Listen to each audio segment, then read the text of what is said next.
надолу. Аквариум. Трите вълни виждаме като аквариума, където внимание, това е количество риби. Клиент, учейки се да генерира такова състояние или да влиза в такова състояние, в който получава обратна връзка под формата на 10 рибки, означава, че успява да се справи с задача, която е поставена на внимание.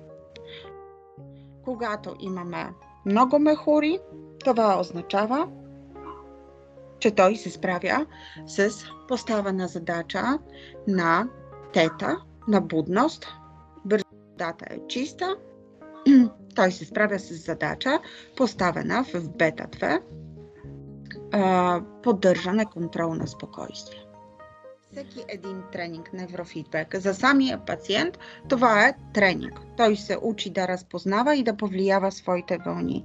Доколкото един тренинг за терапевта, той е винаги диагностичен, защото ние през това време постоянно наблюдаваме ЕЕГ, сложна вълна и спектъра, как се разпределя ЕЕГ в това ЕЕГ през цялата терапия, през целия тренинг е изключително сложен за клиента и това трябва да го помниме. Тук мозъка или човека прави спрямо мозъка си нещо, който негов мозък не е свикнал да се случва, да го ръководи. Да разбере какво се случва в мозъка като потенциали и да го накара да влезе в променено състояние. В момента имаме възбуда, нашия клиент и винаги ще е така, проявява някаква възбудност преди рунд, но той трябва ясно да знае каква ще му е задача. Ние искаме да има чиста вода, спокойствие. 10 рибки, внимание. Мехури, будност. Тук е изключително важно терапевт да е добре обучен и да може да прецени доколко има право да работи с конкретен праг на конкретна вълна. Главен акцент в този тренинг е на бета 2, на контрол на възбуда и той трябва да го знае, моя клиент. Темна вода има възбуда. Чиста вода няма възбуда. Обратната връзка под формата на звук. Водач на тренинга подсказва на пациента, на клиента, че се справя с поставена задача. Спокойно, спокойно, водата е чиста. Спокойно, долният индикатор е в зелено. През цялото време аз съм свидетел и предоставям помощ на моя клиент. Един рунд, връщаме се пак към терапевтичен прозорец, клиент, трениращ да може да се отпусне, да се подготви за следващия рунд. Когато е готов, започваме следващия рунд. Тренинг, за да е ефективен, той трябва да е около 30 минути активен фидбек, активна работа с нашия мозък. Трябва също да следи пациент да не се преизмори, защото ако се умори, той спира да помни и може тази информация да бъде изхвърлена. Терапевт трябва. Влизаме в рапорт. За нас, терапевти, това е диагностика, който ни показва рунд след рунд, сесия след сесия, какво се променя в мозъка на този пациент и на какво трябва да поставиме акценти. Ние този виждан модел да можем малко да променим. Ако той е прекалено възбуден, да намалиме възбуда. Ако е прекалено отнесен, забавен, да намалиме тая забавеност в негова активност. И за тебе като терапевт, какво в неврофидбека е най-важно? Аз първо искам да се възползвам от тази възможност и да благодаря изключително много за възможността. Това ново знание, казвам винаги ново знание, защото ние сме в процеса на придобиване на това знание и предаване, което е най-хубавото. За мен неврофидбека от една година е нещо, което изключително ме вълнува и изключително приложимо знание на ниво това, което аз съм свързана професионално, а именно родителите и образователната система. И виждам в неврофидбека един много бърз начин за постигане на желани резултати, защото дефицитите нарастват, а обратно пропорционално се движат резултатите и решенията, които ние намираме. Така че за мен това е уникално знание. Как се чувстваш като терапевт?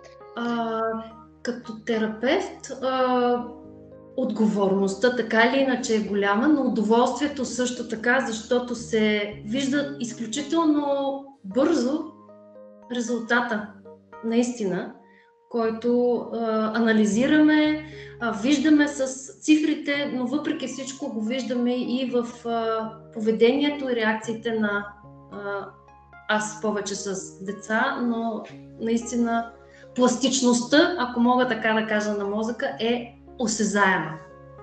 Точно така. Това, което аз виждам в неврофидбека от страна на невротерапевти, още повече, че консултирам много терапевти не само в България, също и обучители, неразбиране, или това се оказва много проблемно, неразбиране как точно да работим с прагове. И се оказва, че този елемент на водена терапия е изключително важен. Точно пациента да получава обратната връзка по правилен начин с правилна сложност.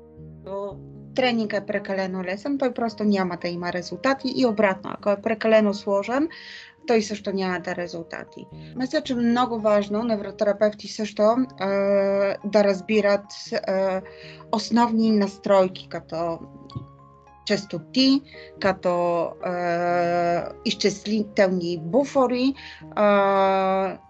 също така и да могат да разчетат кое е от цялата глава.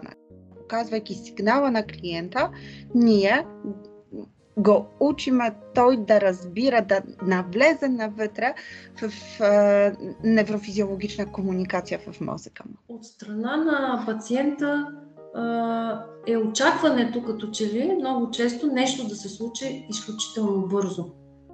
И той да го види едва ли не след ден-два. Може би тази забавеност, бих казала, на резултатите, които ние анализираме като анализ в рапорта и самото проявление и самия той да усети тази промяна, може би е малко, нещото, което вълнува пациентите, как те да го разберат, как те да го усетят и колко, ако е възможно, много бързо да се случи. А тук, за съжаление, в неврофидбека той е бърз резултат, защото ако погледнем, ние в рамките на 10-15 тренинга можем да дадем или да се причиним за промяна в мозъка на пациента, клиента, обаче то няма как да стане от един ден, защото то е на базата на учене.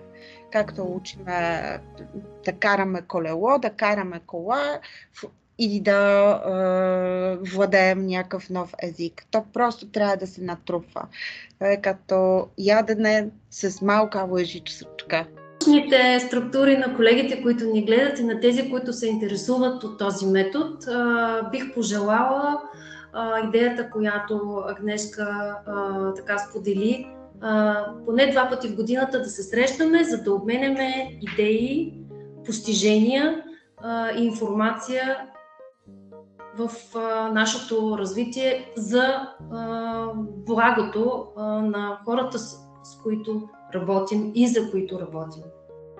И ако има нещо ново, което научаваме, да си споделяме между нас, да можем да си надграждаме знания. Опита с клиенти. Всеки клиент е различен.